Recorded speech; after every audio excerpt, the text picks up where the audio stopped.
অন্ডকোষ গালানোর পরে আরে লাথি লুথি দেওয়া উচিত, যাতে আমাদের এই এলাকায় এই ধরনের কোনো অপ্রীতিকর ঘটনা। আরেকটা অঙ্গকোষ আছে, ওটাও কিন্তু পছন্দের পথে, ঠিক আছে, ও বাঁচবো কিনা মরবো বিচার পাইলাম না, তাইতে আনহেঙ্গ কাছে অনুরোধ করে আমি বিচার চাই। প্রধানমন্ত্রীকে আমি এটা শাস্তির ব্যবস্থা চাই। মসজিদে আবার দিলাম, আর মসজিদে নামাজ পড়লে আবার দিলাম, আর দুদিন ধরলে আর চালু ধরে ওটার মধ্যে টিপি মারতে লাঠি দৌড়াইয়া ওরা দুদিন লাঠি দেয় ফালাই দিতে আমারে, তারপরে লাঠি পড়াইছে, ওটার মধ্যে টিপি দেয়া ওরা দুদিন পড়াইছে। চালু তোর আর লাঠি যেটা মারছে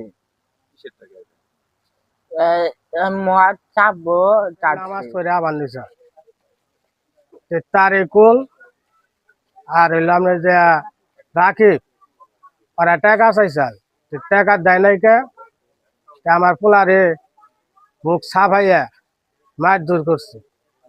মার দূর করার পরে মনে করেন যে ওই অঙ্গঢুকের মধ্যে এলো টিভি মারছে।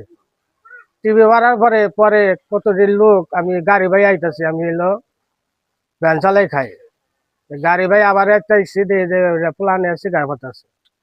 শিকার করার পরে তার বাদে দিন আমি পরীক্ষা করবা গেছি, পিঠে পরীক্ষা করছি, আমরা বুকে পরীক্ষা করছি, কইরা ওষুধ খাওয়াইছি।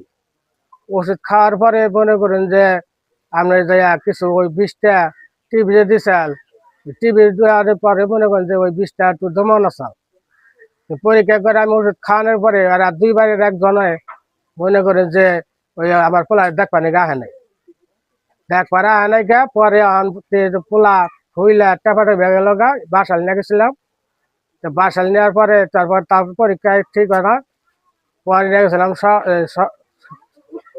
সদরে নেওয়ার পরে আমার স্বাস্থ্য বাইরে নেয়া, তারপরে যে পরীক্ষা টরীক্ষা করছি, করার পরে তারপরে হিমেল আসাল, তারপরে শাহাদত আসাল, আর দুইজনে আমার পোলা বাঁচাইছে। বাঁচানোর পর তারপরে মনে করেন যে বাড়িতে নিয়ে এলাম, নেওয়ার পরে তারপরে মনে করলাম যে গ্রামবাসীকে আমি বিচার চাইলাম। বিচারে আমি পাড়াই দিলাম, লোকজন পাড়াই দিলাম, তাকে কয় যে এই বিচার আমরা ভিড়বো না, যে বাল ফালা হারে ফালাই দেয়। যে মনে করেন যে এই কথা পরে আমি জিডি করছি, জিডি করার পরে তারপরে মনে করেন যে আমার আপনার বিরুদ্ধে হুমকি পারে যে তোমারে আমি মাইরা ফেলাই দেবো, তা করা আরে করবো।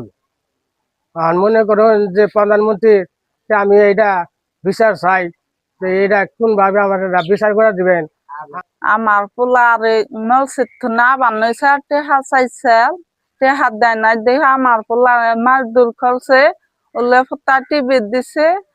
আমি আনহেঙ্গ কাছে বিচার চাই, আমার একটা পোলা, আর কিছু নাই, আমি সঠিক বিচার চাই। আর গরিব মানুষ, আমার জামাই ব্যান চালাই খায়, আমার নিদেন তো গরিব আর কিছু নেই, আমরা ব্যান চালাই খাই। দেশে বিচার পাইলাম না, তাইতে আনহেঙ্গ কাছে অনুরোধ করে আমি বিচার চাই। ওরা দুইজনে ধরছে, ধরার পরে ও শিক্ষা না পাইরে ওরে অনেকে মারছে, মাইরে ওরে ওই জায়গায় টিভি মাইরে ওরে লাথি দিয়ে আবার নিচে ফালাই দিছে। পরে আমাকে পাশের বাড়ির 3 জনে ওরে নিয়ে আইছে বাড়িতে। আপনার কাছে একটা অনুরোধ, হ্যাঁ কাছে বিচার চাইছিলেন, বিচার দেয় নাই, বিচার হেরা কাছে আসবো না, দিব না। হেরা মনে করে যে আমরা এইসব কয় যে বাল ফালা হারে ফালাই। তো আমরা দোকানদারের নামছি, নামার পরে দেখি যে দোকানের পিছিয়ে কান্না করতেছে। তো কান্না করতেছে কে, পরে আইসা দেখি যে শাহজালাল দেখছি এইভাবে। তো আমরা পরে দোয়াইয়া পরে বাড়ি পর্যন্ত নিয়ে আইছি, পানি ফুনি খাওয়াইছি, পরে আর কি দেখে গেছি আমরা বাড়িতে। তো এখন তো অনেক বড় ধরনের সমস্যা হয়ে গেছে দেখতেছি। হ্যাঁ, এটা একদম হাসা অঙ্গকোষটা বাতিল হয়ে গেছে আর কি, মানে পয়সা গেছিল গা। তো আরেকটা আছে আর কি, ওটাও পচা ধরছে। এখন বাঁচা মরা সব আল্লাহর হাতে, এখন আল্লাহ যা করবে সে ভালোর জন্যই করবে। এখন আমরা যুব সমাজ মিলে কিছু টাকা উঠাইতেছি ওনাদের হেল্প করার জন্য। তো সবাই দোয়া করবেন যেন এই হেল্প আমরা করতে পারি। পাড়াবসী স্বাস্থ্য ভাই, আমাদের বাড়ি কাউজানি জম্মন বাড়ি অথবা চরপাড়া বলে। তো আমারই ভাই, ঠিক আছে, পাড়াপড়শি স্বাস্থ্য ভাই, তো ওনার ছেলে শুনলাম কিছুদিন আগে বলে দোকান পারে নামাজ পড়ে আসতে আসতে চাইছিল, পরে ওখান থেকে বলে কিছু উশৃঙ্খলা মূল্যে বলে মারছে, ঠিক আছে। এই অঙ্গঘোষ গুলো টিভি দিছে শুনলাম। পরে উনি বলে বাসাল নিয়ে গেছে। বাসাল নেওয়ার পর ডাক্তার, হ্যাঁ, বাসাল সদরে নিয়ে গেছিল। তো ডাক্তার দেখাইছে। ডাক্তার দেখানোর পর ডাক্তারে বলছে কিছু ওষুধ পাইলে গেছে, আর ওখান থেকে ওনারে রেফারিং করে টাঙ্গাইল সদরে দিছে। ঠিক আছে। সদর দিকে না, প্রথম অবস্থায় ছিল বাসাল দিকে, ওনারে আমার বলে নাই, ঠিক আছে, ওনারা আমার বলে নাই।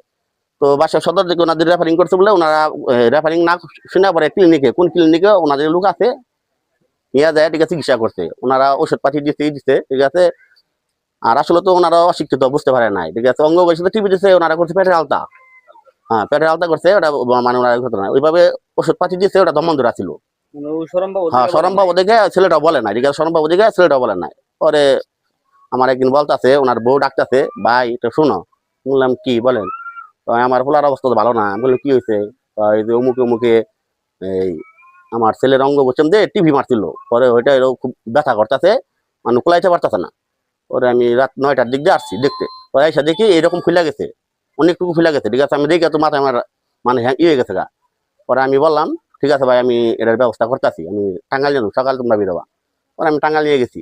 তো টিকিট কাইটা পরে টাঙ্গাইল সদরে দেখাইছি। ডাক্তার দেশের অঙ্গ গোষ্ঠী পয়সা গেছে গায়ে, মাঝে ছবি করে দেখাইলো, ঠিক আছে, চাল তার মোটামুটি বোঝা যায়। তো পরে দেখাইলো। পরে স্যারের বললাম ঠিক আছে স্যার, আপনি করেন, অপারেশন করেন। পরে আমার এক বাপে ভ্যান চালায় খাই, ভ্যানটা চুরি করে নিয়ে গেছে গা। তো আমরা মোটামুটি টাকা পয়সা কিছু উঠাইয়া বাড়িতে নিয়ে আসলাম।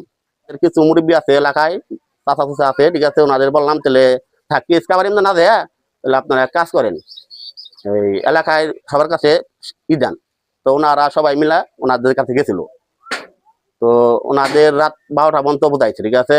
পরে লাস্ট পরে পরে বললাম কি হইলো, বললো কয় না তারা তো বুঝবো না।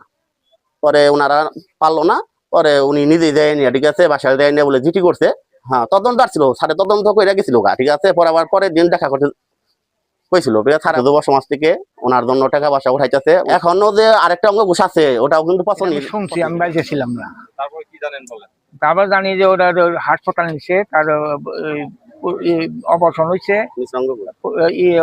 অন্য ফুস ফালাই দিছে। সফির ছেলে এবার গড়া রয়েছে, বললাম যে ঝগড়া করে সালোয়ার ছেলে তার অমুকের ছেলে বলে মারছে, মাইরা পত্র দইরা গাঙ্গে ফেলা কাপড় চিকি দিছে, পাড়া পোলা উড়াইছে। আসসালামু আলাইকুম। আমি মোহাম্মদ আজাদ খান, থানা বাসাইল, গ্রাম কাউলজানি, চরপাড়া থেকে বলছি। ছেলেটার বয়স তেমন না, 12-13 বছর। সে তেমন কোনো কার্যকলাপের সাথে জড়িত না। সে রোজা রাখে, নামাজও পড়ে। নামাজ পড়ে বাড়িতে ফেরার পথে কিছু ছেলে ওকে যেভাবে মারছে, মানে অন্ডারকুশ গালানোর পরে আরে লাথি লুথি দিয়া পুকুরে ফালাই দিছিল। ওখান থেকে ওর বাপে এসে উঠাই নিয়ে গেছে আর কি গেছে। এই জন্য আমরা সবাই এটা আশা করি যে নারী ও শিশু নির্যাতন আইনের মামলা একে দ্রুত বিচার ট্রাইব্যুনাল আইনে নিয়ে এর একটা বিচার হওয়া উচিত, এবং এই আইনে তাকে শাস্তিযোগ্য যাতে এমন ভাবে বিচার হওয়া উচিত যাতে আমাদের এই এলাকায় এই ধরনের কোনো অপ্রীতিকর ঘটনা না ঘটে। এটাই আমাদের এলাকাবাসীর সকলের আবেদন আর কি। কারণ এই ধরনের ঘটনা আমরা জীবনে কোনোদিন শুনি নাই, যে এই ধরনের আর ছোট বাচ্চার মানে লাইফটাই ডাক্তার বলে দিছে যে ওর লাইফটা নষ্ট হয়ে গেছে, বুঝছেন কি। কাউজানি জুবন বাড়ি, আমরা মাঝখানে করতে 60% মানে যে হেমেল বাঙালি, আমি তারপরে হাবলো 3 জন তাকে বাড়তে যাই, আমরা মীমাংসার নিয়ে চেষ্টা করছিলাম, কিন্তু তারা এই মীমাংসার কোনো গুরুত্ব দেয়নি। তখন আমরা আর কি মানে কইলাম তাহলে যার যা চিন্তা ভাবনা হ্যাঁ করুক, যেহেতু আমাকে কোনো মূল্যায়ন নাই।